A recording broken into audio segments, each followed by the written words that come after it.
வாரங்களாக வதந்திகளாக கேசியங்களாக பரப்பப்பட்டுக் கொண்டிருந்தது இன்று உறுதிப்படுத்தப்பட்டிருக்கிறது. என்டிஏ கூட்டணியில் தான் திரு டிடிவி தினகரன் இணைவார் என்பது வெளிப்படையாக கடந்த 5ஆம் தேதி தஞ்சையில் நடத்திய அந்த அமமுகவின் செயற்குழு பொதுக்குழு கூட்டத்திலே இதற்கான சமீட்சை தெரிந்தது. தேர்தல் என்று வந்துவிட்டால் துரோகி, எதிரி, நண்பன் என்றெல்லாம் பார்க்க முடியாது, வெற்றிதான் முக்கியம் என்கிற கருத்தாக்கத்தில் இருந்தவர் அதை இப்ப நிறைவேற்றி இருக்கிறாரு.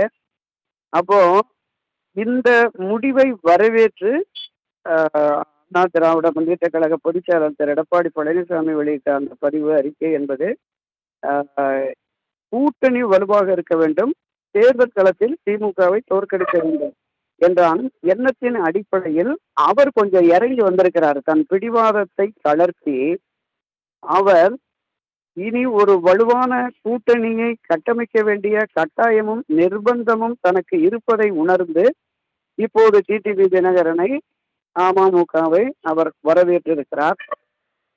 திரு எடப்பாடி பழனிசாமி அவர்களை துரோகி, அந்த துரோகி முதலமைச்சராக வருவதை ஒருபோதும் விரும்ப மாட்டேன் என்று கடந்த 2 வருடங்களுக்கு முன்பு வரை பேசி வந்த அவர் இன்று அவர் பெயரை குறிப்பிடாமல் யார் முதலமைச்சராக வருவார்கள் என்பது உங்களுக்கெல்லாம் தெரியும் இந்த என்டிஏ அணியில என்று கடந்து போயிருக்கிறார். ஆனால் தேர்தல் நெருங்க இந்த பிரச்சாரம் என்பது அவரை முதலமைச்சராக ஏற்றுக்கொண்டு அவருடைய வெற்றிக்கு அமமுக பாடுபடும் என்ற நிலைப்பாட்டை நிச்சயமாக விரைவில் எடுக்க வேண்டும், எடுப்பார் என்று நம்ம நம்பலாம். இந்த 23ஆம் தேதி பிரதமர் நரேந்திர மோடி வருகை தருகிற பொழுது அவர் பங்கேற்கிற அந்த கூட்ட மேடையில் யாரெல்லாம் வருவார்கள், வர இருக்கிறார்கள் என்பதை பொறுத்து இந்த கூட்டணி எத்தகைய வலிமையானது, இது தேர்தல் களத்தில் திமுகவை தோற்க முடிக்க முடியுமா என்பது தெரியும்.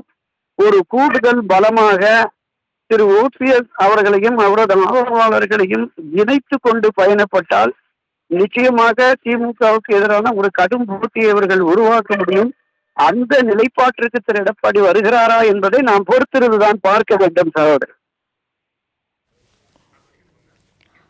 சார், இப்போ டிடிவி தினகரன் மற்றும் இபிஎஸ் அவர்கள் ஒருவருக்கொருவர் அவங்களோட பேரை குறிப்பிடாம பேசிட்டு இருக்காங்க இல்லையா?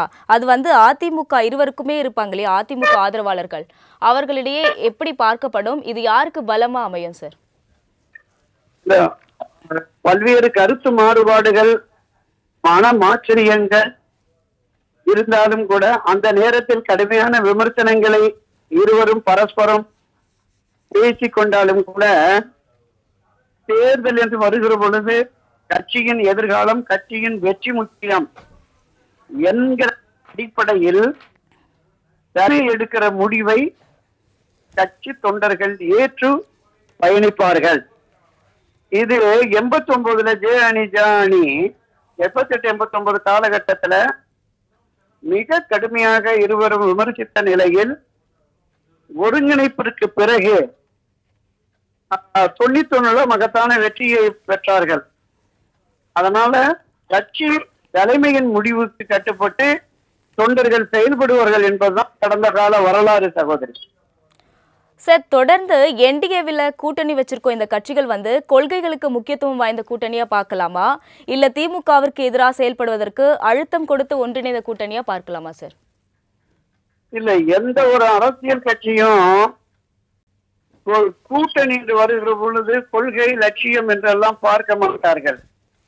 வெற்றி, கட்சியின் எதிர்காலம், கட்சியின் பார்வைதான் மேலோங்கி நிற்கும்.